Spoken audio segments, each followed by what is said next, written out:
Đây là em có đi đâu gian đâu đâu này. Bây giờ mình đã đưa cậu Tuấn vào tạm giam. Được, đưa tạm giam. Em có tạm giam với anh nhé. Điều tôi đang thấy ghi cậu. Chào anh, em không đang chuyển đi đâu anh Thảo. Bây giờ em đang trong tình trạng là tình nghi nên là anh phải tạm giam em để điều tra. Thì em cứ chịu khó để cơ quan của công an sẽ điều tra và sẽ nếu mà em không có vi phạm anh sẽ trả lại sự trong sạch cho em nhé. Đây em ở trong này nhá. Tôi ra đây anh. Tôi khám. Anh Thảo ơi, cố gắng giúp em với nhá. Em không vận chuyển, không tàng trữ gì đâu anh Thảo. Thôi em cứ chịu khó ở đây để cơ quan công an sẽ làm điều tra, sẽ tìm ra nguyên nhân và sự thật để trả lại sự trong sạch cho em nhé.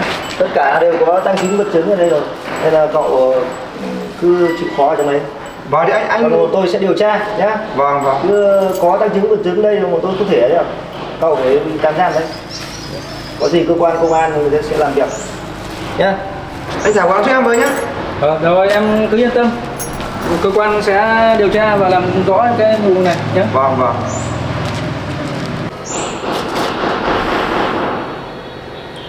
Như ai hãm hại mình, sao mình có cái chất đấy, cái đấy trong xe nhỉ?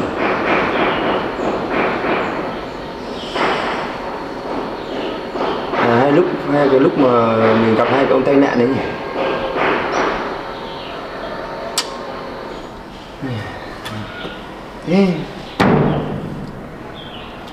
Đây Thảo, đây.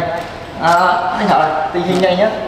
Bây giờ đối tượng thì mình tạm giam rồi. Bây giờ anh em mình sẽ cho xe này vào trong gara. Đấy, tạm giữ tăng vật là thứ nhất là cái xe này. Và cái điện thoại anh thu của đối tượng nhé. Cái điện thoại và mấy gói bột trắng này em tịch thu hết đây rồi. Đấy, xong rồi để tôi đánh xe vào gara, cậu lên trên văn phòng trước, xong rồi tí tôi trao đổi cậu tiếp nhé. Vâng. Anh đánh xe này.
Video nhỉ? Vâng, anh. Đánh xe vào gara rồi anh. Cho xe rồi. Bây như này nhé. Bây giờ điện thoại thu mấy lại tất cả giấy tờ của cậu ấy thu lên chưa? Đây em thu đây rồi. Đây cái điện thoại và cái căn cước công dân của anh Tuấn và giấy tờ xe đây. Bây giờ cậu ghi thông tin của đối tượng vào trong sổ luôn. Còn cái tăng vật này đây. Cái tăng vật này sau đây mình sẽ đưa vào phòng kỹ thuật của công an nhé, để họ giám định. Thứ nhất là trên cái máy điện thoại này là có thông tin gì về trao đổi về cái nguồn hàng hay không. Thứ hai, nguồn hàng này mình đi phải kiểm định xem nó có phải là ma túy hay là cái chất gì, chất gây nghiện gì đó nhé. Và xem là có dấu vân tay ở trên cái túi này. Cậu ghi thông tin vào để tôi lưu vào trong máy. Nguyễn Văn Tuấn. Anh ghi thông tin thì tôi làm cái biên bản để tạm giam. Nguyễn Văn Tuấn, 13 tháng 10 51987 Xuân Phú, Yên Dũng, Bắc Giang. Lúc bắt tầm mấy giờ nhỉ? Lúc đấy là 9:30 nhỉ? 9:30 nhỉ? Đối tượng đi con xe Beijing màu đen, biển kiểm soát 53806. Vâng. Đấy, cậu ghi cả thông tin ra. Đây tờ xe này. Tất cả những này mình phải lưu hết thông tin vào để gửi lên cấp trên nhé. Này, cái số lượng này nó không ít đâu. Đấy, rất là nhiều đấy. Số lượng này nó là đường dây nó có tổ chức ấy.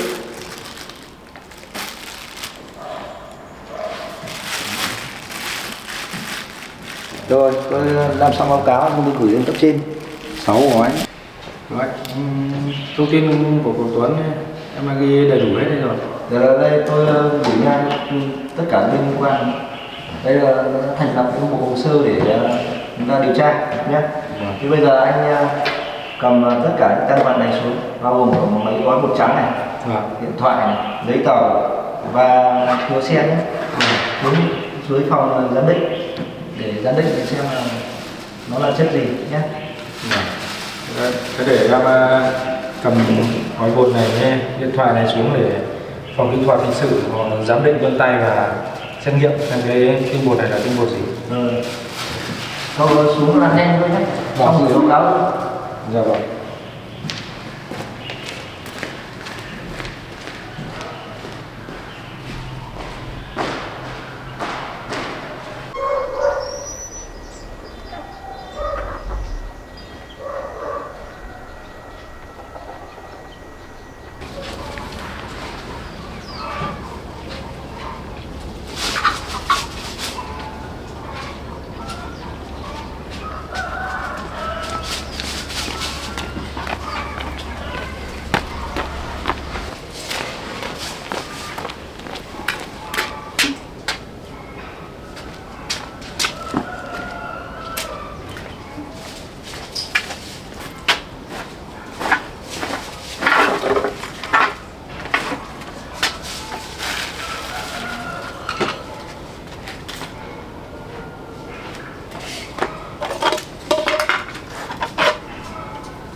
Đồ đạc em lại bỏ ra thế. Có ai vào nhà mình á?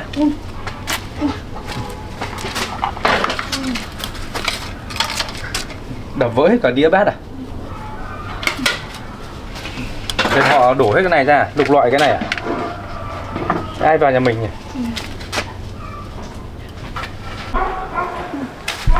Ăn trộm cả mì tôm. Ai vào đây bây giờ? Cái đồ này hôm trước của cậu Tuấn để lại đây, họ đổ ra lục lọi hết đây. Ở trong nhà có phá cửa ra không nhé? Không, cửa vẫn khóa. Mẹ lại về đây nhỉ? Mình đi tìm mẹ này, bà lại đi về đây nhé. Vậy em nhặt vào đây anh nói chuyện của cậu Tuấn cho em nghe. Đấy, vào đây em ngồi đây, anh cắt cái mũ. Cậu Tuấn bây giờ là vẫn chưa thể thả về, mà bây giờ cậu Tuấn đang bị tạm giam rồi em. Cái số lượng gói bột mà ở trên xe của Tuấn thì anh đang đi giám định rồi mà chưa có kết quả, thì cậu Tuấn bây giờ đang bị tạm giam. Bây giờ số lượng cậu Tuấn đấy trên cái ma túy mà trên xe của cậu Tuấn này số lượng là rất là lớn. Nếu mà cái này là ma túy thật, cậu Tuấn không chứng minh được cái số lượng ma túy này là do người khác bỏ vào xe mình thì cậu Tuấn sẽ bị tù chung thân. Đấy. Chắc là tù chung thân ấy, không thể là ra tù được. Đấy vợ cậu Tuấn này hiền lành, vừa mới trở về gia đình rồi mới nhớ lại một tí nhớ thì giờ lại xảy ra vụ việc như thế, thương em đấy quá.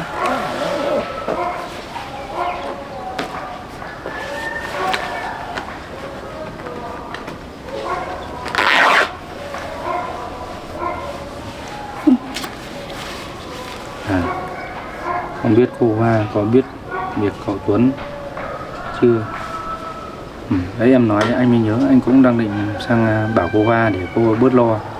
Thì cậu Tuấn bây giờ là tạm giam, cô Hoa lại sợ không biết Tuấn đi đâu. Thì nữa vợ chồng mình đi tìm mẹ để rẽ qua nhà cô Hoa báo cô Hoa nhé. Thì mình lại tranh thủ mình đi nhé.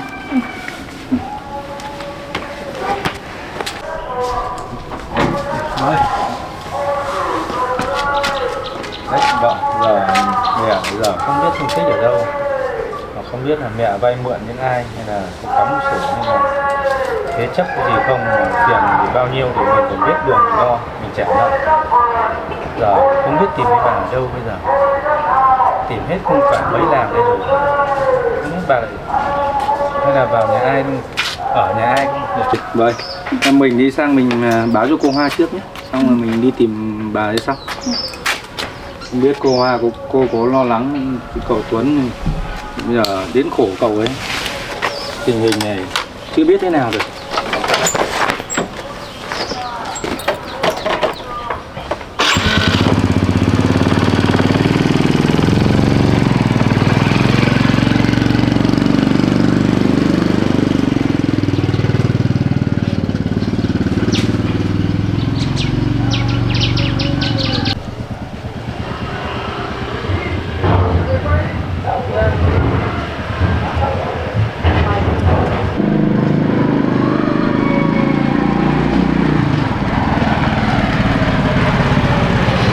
Cô Hoa có nhà. Hoa ơi, Hoa ơi, không phải hay là cô lại lên trên nhà mẹ Tuấn. Mình lại lên trên nhà mẹ nhà Tuấn hỏi xem có ở trên đấy nữa.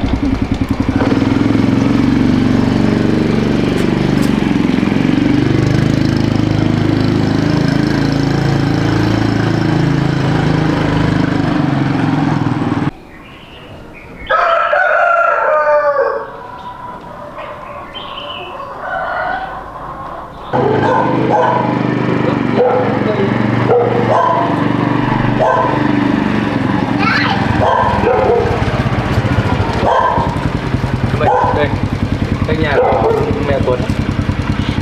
Em ơi, vào xem mẹ Tuấn. Con chào bà. Con chơi hả? Ở nhà nữa con.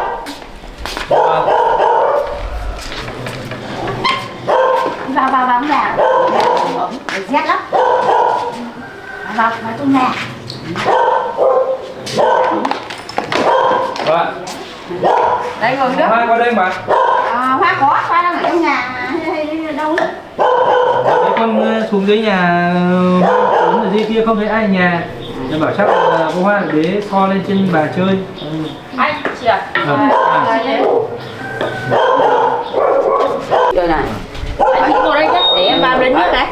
Mặc áo con, mặc áo không lạnh. Bà ấy so về ngoan bà nhỉ? Cháu giờ quen rồi, quen bà rồi, ngoan rồi. Con cởi áo ra lạnh. Nhìn thế ngồi đấy, con ngồi đấy. Bóng khỉnh đấy. Con ngồi đây. Con ngồi đây. Con ngồi với bà đây, không ngã. Wow. Vui. Ngồi với mẹ nhé. Kho về quen nhà Vâng. Các cháu uống nước đi. Uống nước đi cháu. cũng cũng chắc là cũng không thấy lạ được vợ chồng em chăm lo thế là quen rồi. Hay giờ quen bà không thấy rồi. sợ hãi như mấy hôm trước nữa. Mấy hôm đầu về bà đón nó không theo. Giờ ở nhà chơi với bà quen rồi. Thế chị thế bác dạo này giờ thế nào rồi? Em vừa rồi em cũng gặp em với anh Tuấn là cũng gặp bác rồi, nhưng mà bác cũng kể chuyện, nhưng mà bảo là không biết anh chị đã biết chuyện chưa, không biết. Thì hôm đấy Tuấn cũng sang bảo vợ chồng anh ngay. Thì vợ chồng anh về nhà cũng khuyên can bà không được, bà mấy hôm nay đang bỏ nhà đi, vợ chồng anh đi tìm mấy ngày hôm nay không gặp, không được, không biết bà giờ đang ở đâu. Khổ thân. Đây ra quan đây. Bác ơi, đây là anh Thảo và chị Hồng. Chỗ chị Hồng đây là hồi trước có anh Tuấn là anh giúp chị giúp anh Tuấn là lúc anh Tuấn bị mất trí nhớ bác. Đấy là trước Tuấn bị mất trí nhớ, xong rồi Tuấn vào nhà con kêu mang Tuấn là vào đấy ở đấy hả? Vâng. Đấy. Thế thì thôi bà cảm ơn các con nhé. Trong cái thời gian đấy Tuấn mất trí nhớ đấy, được con kêu mang, thế bà cảm ơn nhé. Không có gì bạn. Thế là cũng may đấy. Thế là cũng may là cứ ở yên gặp lành lại gặp được các con là giúp đỡ, không có thì không biết là Tuấn bây giờ đã ra thế nào nếu mà không có con giúp đỡ. Anh chị tốt lắm các bạn. Thế là bà cảm ơn các con nhé. Con ơn bà không biết. Vâng, anh muốn. Con đúng. Bà đi đâu về chưa các cháu? Mẹ cháu đi bỏ nhà đi mấy hôm nay không thấy về. Chúng vợ chồng cháu đi tìm suốt cũng không gặp được. Và không biết bà đang ở đâu. Thế là đi bỏ đi mấy hôm rồi. Vâng. Thế thì lo lắm, thế thì các con phải đi tìm giáo diết đi xem thế nào không.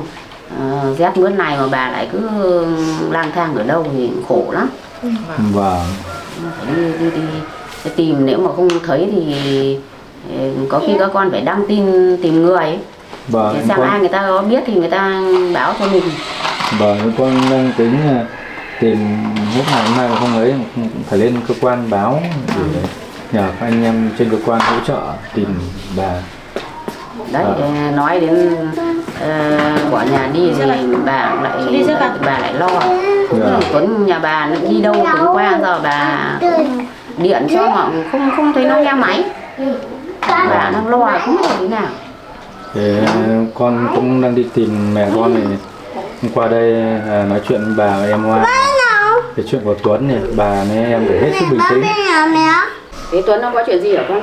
Và con sang đây nói chuyện với bà và em phải hết sức bình tĩnh. Tuấn hiện nay đang bị tình nghi là buôn ma túy. Sao Ma túy á? Và Tuấn bị cơ quan công an bắt với số lượng ma túy lớn trên xe. Và cái số lượng ma túy đấy là cậu Tuấn sẽ bị tù chung thân hoặc tử hình. Chết, sao lại thế? Tuấn nhà bác nó có bao giờ nó làm những cái điều sai chắc lại nhầm gì không? Nhầm nhọt thế nào chứ còn Tuấn thì trước giờ nó là người hiền lành mà nó có bao giờ làm những cái chuyện phi pháp gì đâu. Hôm qua là trên cơ quan công an nhận được tin báo của người dân là có một cái chiếc xe màu đen của giống như xe Tuấn là buôn ma túy, là cơ quan công an đã chặn xe và bắt giữ. Thì trong xe là đúng cậu Tuấn nhà mình. Và xe cũng là xe của cậu Tuấn. Con cũng là công an thì bà cũng nhờ con là xem là có đứa nào nó hãm hại Tuấn. Chứ còn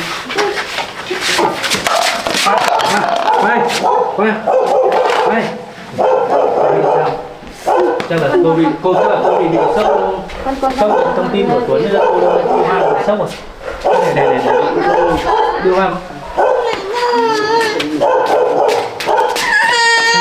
con không sợ nhá, con không sợ nhỉ, con không sợ.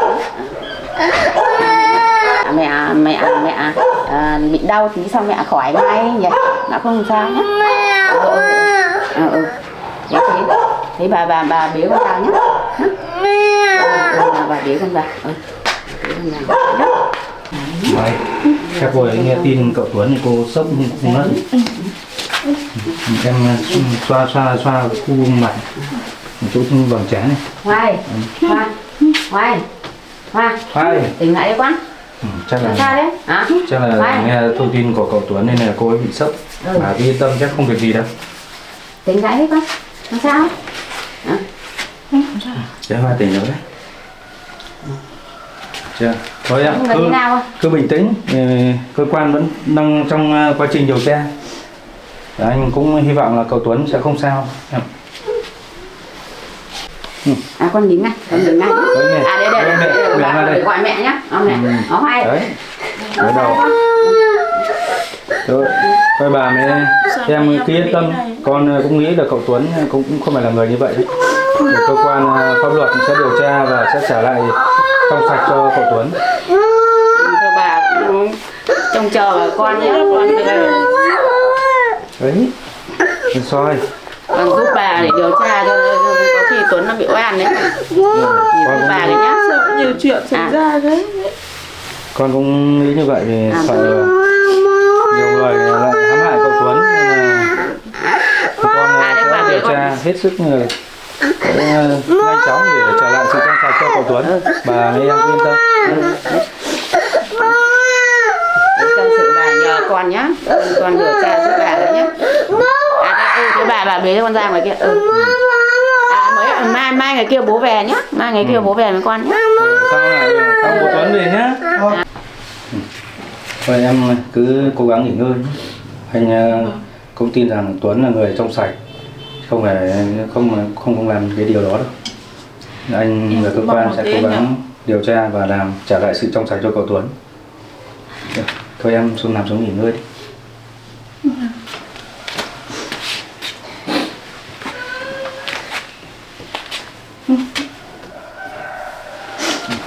Rồi, mình đi ra ngoài cho em nghỉ ngơi.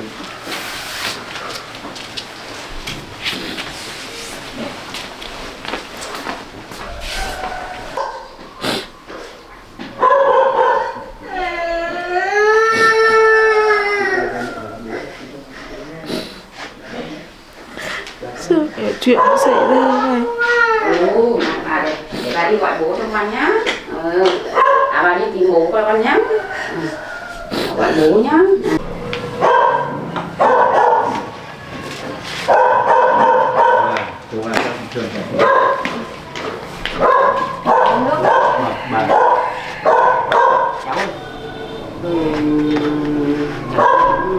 Cháu làm trong ngành công an. Giờ cháu điều tra giúp bà, chắc là Tuấn nhà nó làm những cái điều nên là cháu giúp bà đấy nhé. Con cũng biết cậu Tuấn là người là bị hãm hại thôi con. Ai lại hãm hại nó thì con nó từ giờ nó sống ở đây ai có thể khen nó chứ không, nó sống chưa phải mất lòng ai mà cũng chưa có điều gì xấu xa cả, nên là điều này chắc là bác bị ai hãm hại thôi. Bà ấy yên tâm, con cũng đang điều tra và mang mấy gói bột trắng ở trên xe của Tuấn đi giám định rồi. Hy vọng hết ngày hôm nay mai sẽ có kết quả. Không có gì thì cậu Tuấn sẽ được trả lại sự trong sạch cho cậu Tuấn. Chăm sự là bà nhờ cháu nhé, cháu cố gắng giúp đỡ bà cái rằng chứ bà Mỹ Tuấn nó không bao giờ nó làm những cái việc đấy đâu. Chắc là cứ có những cái trường hợp nó cứ ganh tị với Tuấn, có khi nó lại hãm hại Tuấn. Bà nghĩ bà đẻ ra Tuấn, bà biết mà Tuấn bao giờ nó không bao giờ nó làm những cái việc như thế cả. Con mà hôm con cũng điều tra và biết là cậu Tuấn có người hãm hại từ trước giờ rồi. Đấy. Nên là lần này khả năng cậu Tuấn chắc cũng bị người khác hãm hại thôi. Như bảo bà nghĩ khổ quá rồi, từ trước đến giờ đấy mới cái chuyện vừa rồi nó hãm hại mới vừa nguôi ngoai được một thời gian, bây giờ lại đến cái chuyện này. Nhưng bà nghĩ cái này cũng sống rồi, khổ quá nhưng làm sao nó cũng hãm hại nó. Vâng, thôi bà mấy em cứ yên tâm, con điều tra và sớm trả lại sự trong sạch cho cậu Tuấn. Con uống nước đi ăn. Con lại phải đi sang bên làm bên con xem là bà có sang bên đấy không. sang em ngoan chắc so lo các em cứ cố gắng, con sẽ điều tra nhé. Xin phép con đi tìm, con làm bên con tìm mẹ con, xem mẹ con có sang bên đấy không? Bà cái nhá, có gì thì báo tin cho bà biết đi nhá. Vâng, có gì con sẽ báo cho bà, để em biết.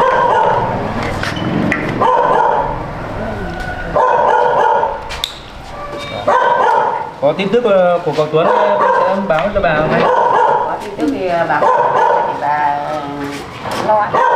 Vâng. Em lên đấy.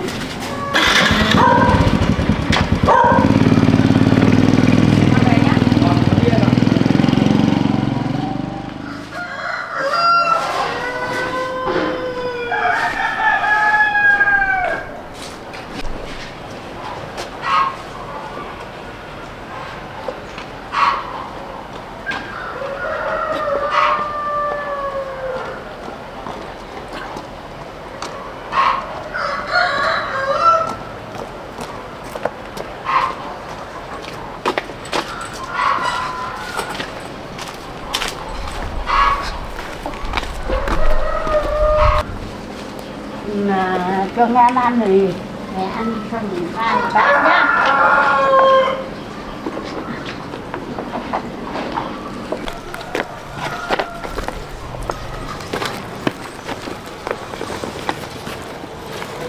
Đấy, đây mày ăn đi, ăn thì nay mai bán nhá, chưa bán.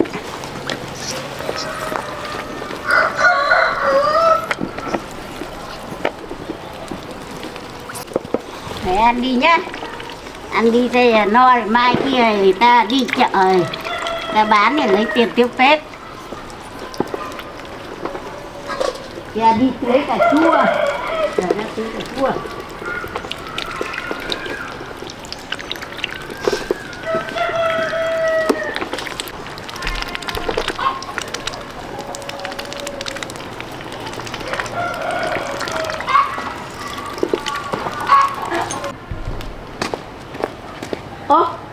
Ôi ai lại vào nhà tôi làm cái này hả? Thế nào? Thế nào? Ai đấy bà? Ai đấy? Hả? Bà dậy đây. Bà dậy xem nào. Bà thì dậy xem nào. Sao lại nằm ở nhà tôi này? Hả? Dậy xem nào. Tôi nhà tôi ở dưới kia. Tôi chăn nuôi ở trên này, nhà tôi ở chăn nuôi nhà đây. Nhà tôi đấy, ở nhà bà đâu, nhà tôi đấy. Thế bà dậy đi, đây là nhà tôi chứ không phải nhà bà. Nhà tôi đây, nhà tôi đợi con Tuyền đó, có phải Tuyền không? Đây bà dậy đi xem nào. Đây nhà tôi mà. Tuyền đến đón tôi đi Mỹ mà. Tuyền hả? Không phải, đây là nhà tôi chứ không phải nhà Tuyền. Nói quá rồi nói. Bà thì dậy lên xem thế nào. Nói tôi đợi Tuyền nó đến để nó mang tôi đi Mỹ mà. Thế nào, bà làm sao đấy?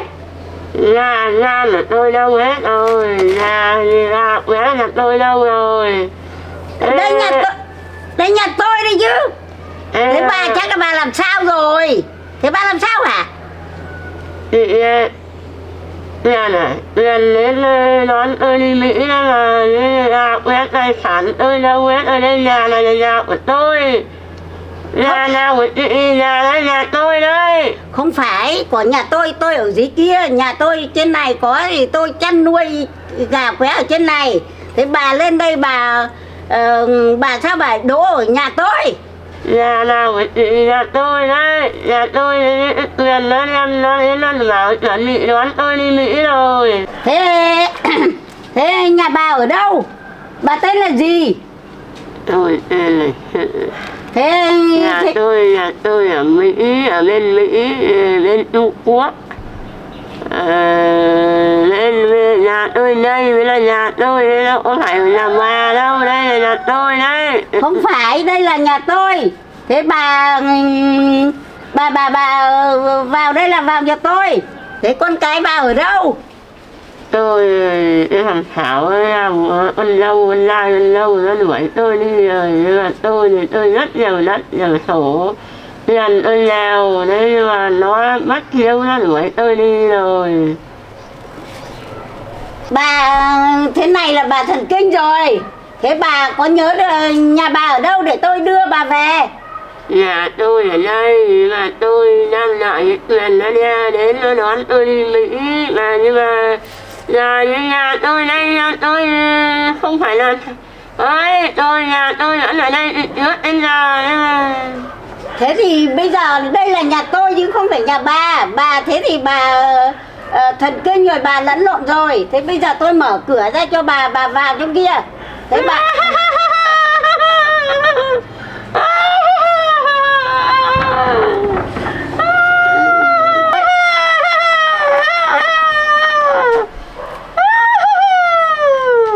đấy, bà thế là thần kinh rồi. Thế thôi rồi đi vào nhà tôi mở cửa cho bà vào trong này nghỉ nhá.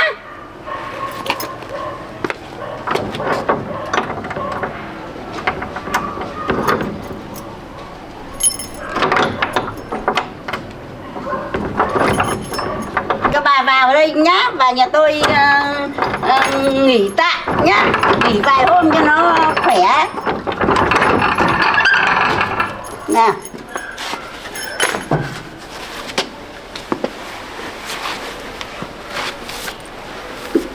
Đi vào nhà tôi đây, vào đây nằm đây, vào trong nhà xong thì tôi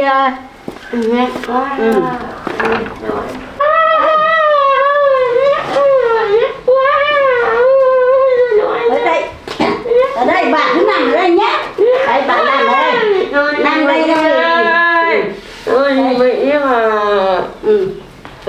đây tôi đắp cho bà cái chăn đây nhá, làm cho nó ấm cho nó tĩnh tĩnh nhá.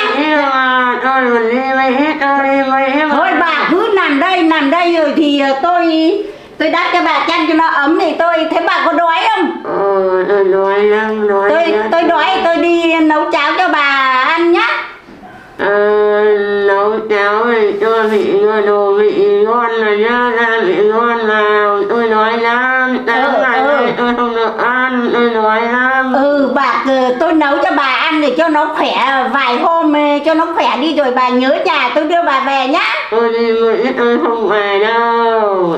Đi Mỹ tôi không ở về đâu, tôi về đâu, tôi sang Mỹ, tôi ở lên Mỹ Thế thôi bà cứ nằm đây rồi tôi nấu cho bà bát cháo rồi bà ăn, bát mì bà ăn nhá. Thế rồi thì Mà nấu cháo hay nấu mì đó cho gia vị ngon rồi nhá. Tôi ở lên Mỹ tôi ăn toàn đồ Tây đấy, toàn của Tây đấy. Thì tôi hẵng nấu cho bà ăn ngon. Thì tôi cũng ở một mình thôi. Thế nhưng mà thì tôi cứ nấu cho bà ăn cho nó khỏe rồi đến vài hôm thì nó khỏe thì xem nhà bà ở đâu thì bà đưa bà về nhá. Tôi thì không về đâu, tôi đang sống bên Mỹ thôi, không về đâu. Thôi tôi đến khổ ấy như là thôi tôi về tôi nấu cho bà bát cháo ăn cho nó khỏe nhá.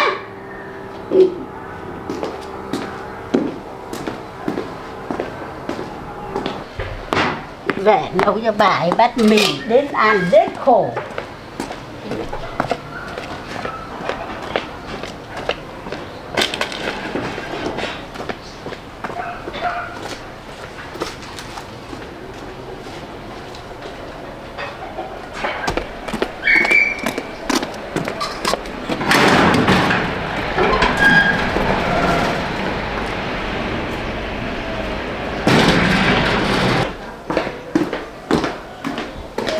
Tôi đến khổ thôi ấy cho bà bát mì bà ấy ăn cho nó ấy đi giờ cứ lang thang đi khổ.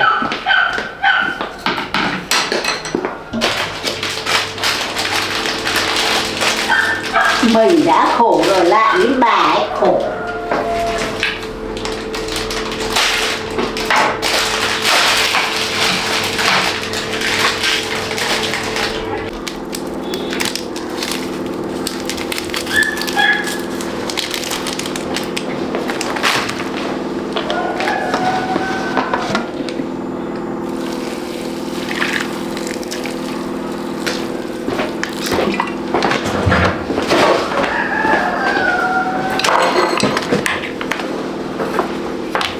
nước lên đây để cho bà uống.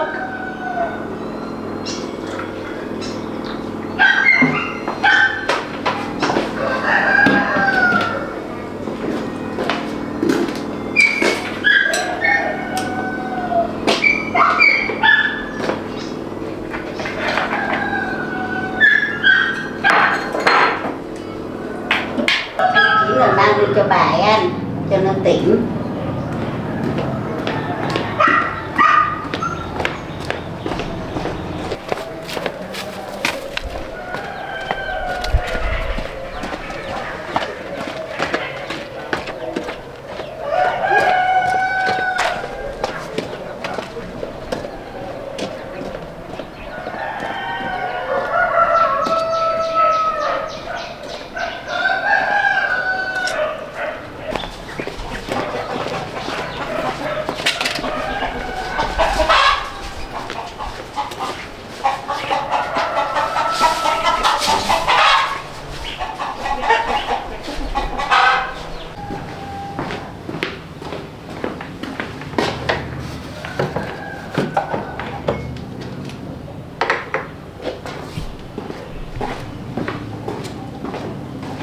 Bà Sư ơi, bà Sư, tôi nấu bánh mì cái dậy ăn đi.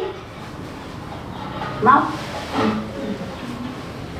Ăn cho nó tỉnh táo đi rồi thì nấu ngon tôi nấu mà tôi ăn ngon.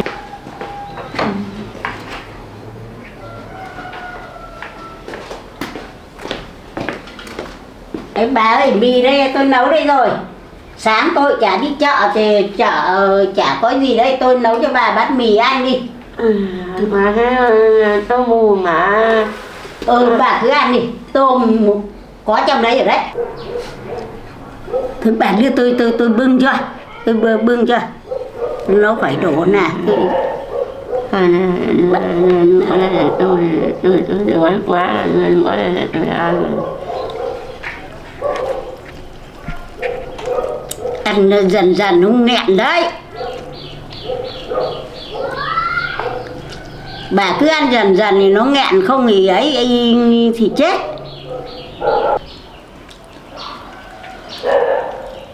Thôi bà đưa cho tôi đút cho bà. Nhưng mà tôi mù ngon thế, nhưng mà tôi mù ngon thế. Tôi mù ngon thế. Tôi đã ăn bây giờ hôm nay tôi ăn lấy ngon thế. Thôi bà để tôi đút cho các bà, được bà ăn thế rồi nghẹn thì chết. Chắc mấy hôm không ăn hả? Đói đến khổ ơi. Ngon quá, ngon ơi là ngon thật.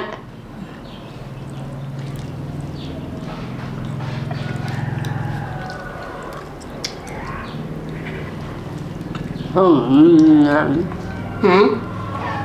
Thôi bà cứ ăn đi cho nó no, cho nó khỏi đói. Ăn đi, mấy ngày không được ăn đến khổ.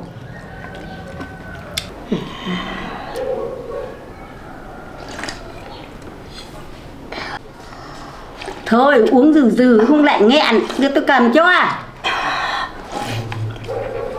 Cái ông lại nghẹn. Ôi.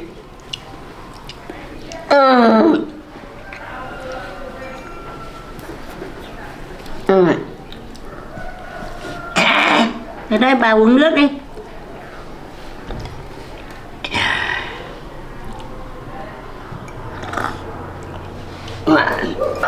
Thế bà có ăn được không? Không, tôi không ăn hả? Thế tôi để cốc nước lên đây nhá. Nghĩ cái bát này tôi mang về nhá. Thì tôi còn đi tưới cà chua. Không ăn hả? Thế bà nằm xuống xong rồi nằm xuống thì tôi đi tưới cà chua.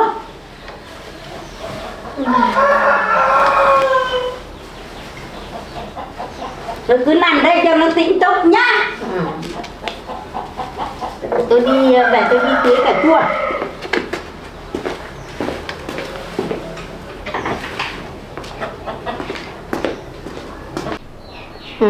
Là tôm hùm ngon thế, ăn nó toàn là tôm hùm của nhà ngon thế. Không biết bà nào, ai là mẹ với Tuyền em biết. Không biết bà nào, nhớ không biết ai. Giống người nhà là mình hết.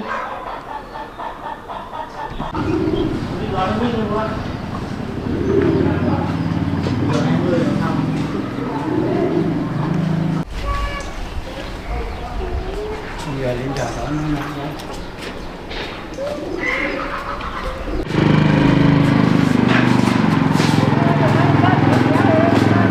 có sao hả? Bên nhà có đến món này không nhỉ? Bác ơi, bác cho con hỏi thăm. Bác ơi, bác cho con hỏi thăm đấy. Mấy ngày hôm nay bác có thấy bà già tầm 65 tuổi mà quần áo cũ cũ, chân đi hơi cập kệ. Bác có gặp bác ở nhà dưới cái bác kia, bác ra gặp thì bà làm đốt cái gì thì bác bảo đốt đây rồi cháy nhà tôi. Vâng.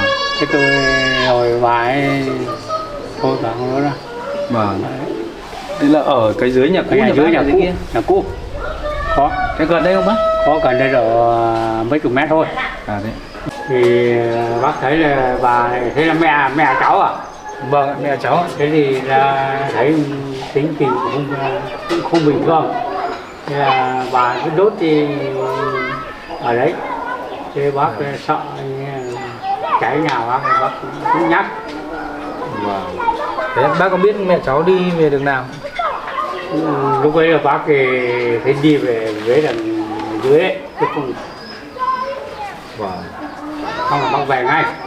Thế mình lại đi xuống dưới, dưới tìm. Vâng. Thế con cảm ơn bác nhé. Rồi, đi.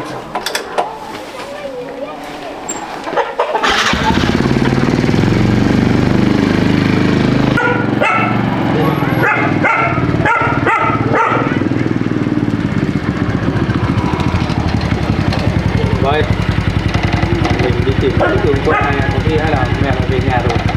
Quân này mình chưa về nhà, mình chỉ về nhà xem mẹ có về đấy nhé. Để đi lang thang ấy, chắc là có khi là bà ấy bà nghĩ là bà lại về rồi. Mình về xem thế nào, về nhà.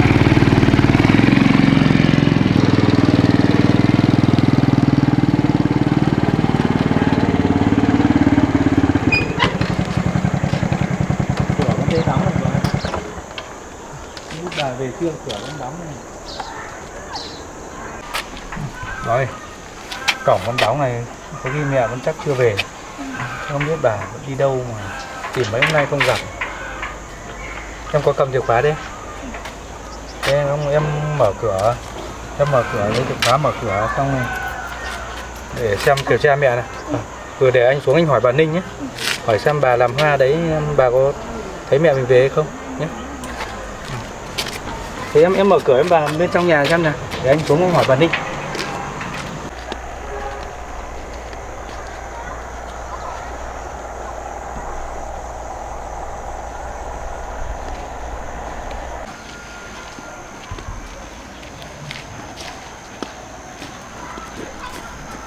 Bà Ninh ơi, bà là hôm nay bà làm hoa đây.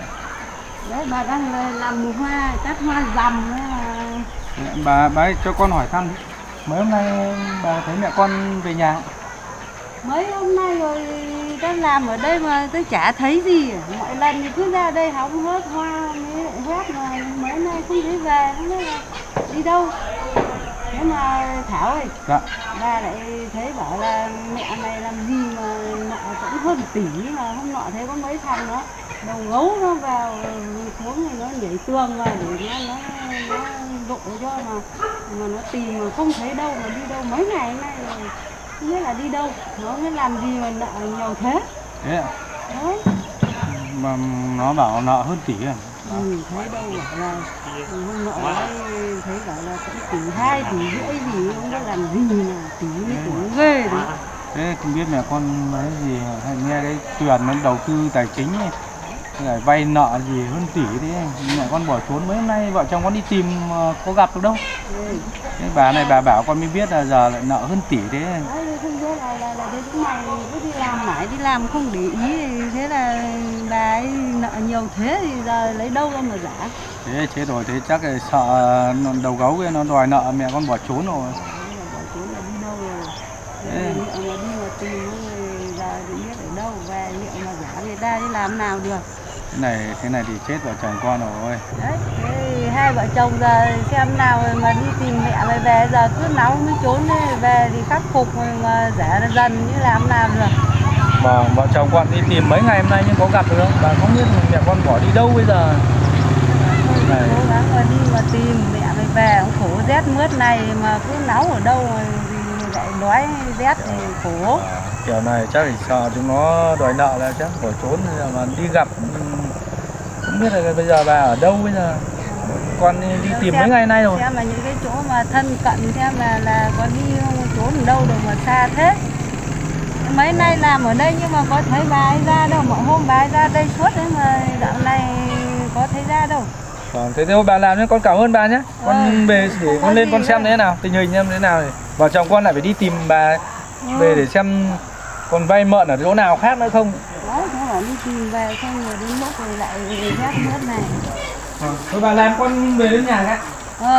Về nhá. Rồi. Không thấy đâu. Mấy hôm không mẹ đi cái mấy hôm mình không về cái rau nháo hết cái này. Không thấy mẹ ở trong nhà. Anh vừa ra gặp bà Ninh hỏi thăm, bà bảo là hôm qua có bọn nó đến nó đòi nợ. Biết mẹ là làm ăn kiểu gì mà vay trong nó tận hơn tỷ. Nhưng bây giờ không biết chuyển nong đâu mà ra mà giả. Mà bây giờ không tìm được mẹ thì không biết còn vay ai mượn được ai nữa không. Này thì lấy tiền đâu mà ra mà giả được. Mà mới có một số người ta đến đòi mà đã hơn tỷ rồi thì này đâu nhà mình cắm sổ mất trắng hết. Giờ quan trọng vợ chồng mình để tìm được bà ấy. Xem bà cắm sổ mình ở đây bọn xã hội đen hay là bọn nào thì mình còn biết được mình chuộc về, không để dây dưa này là nợ lãi chồng lãi nè, rồi mình nhậm nhằng mất trắng lên mảnh đất này. Thì thôi đấy, thế em để anh cưới nốt em vào tắt máy, em vợ chồng mình đi tìm bà tiếp, chứ không tìm được bà thì mình không thể biết được có vay mượn những ai. Vào cho gà ăn chưa? Cho ăn rồi à?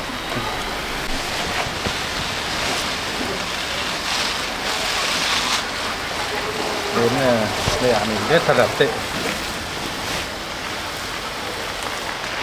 Biết bà nghĩ ngợi kiểu gì mà khuyên ngan này không nghe con cái khuyên ngan. Mẹ thật là cố chấp. Này giờ nợ nần giờ chồng chất thế này thì sợ đầu gấu chứ bỏ trốn, giờ không biết giờ nó ở đâu bây giờ. Tìm mấy ngày rồi mà không gặp được.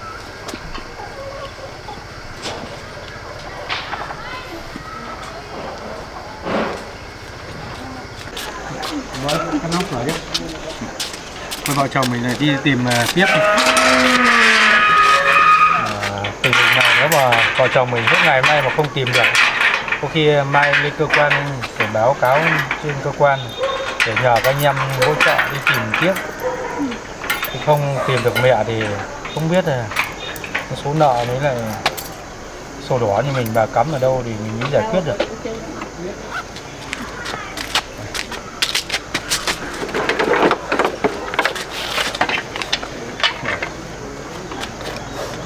Đò ghê, không biết là mẹ cỡ đi đâu không biết.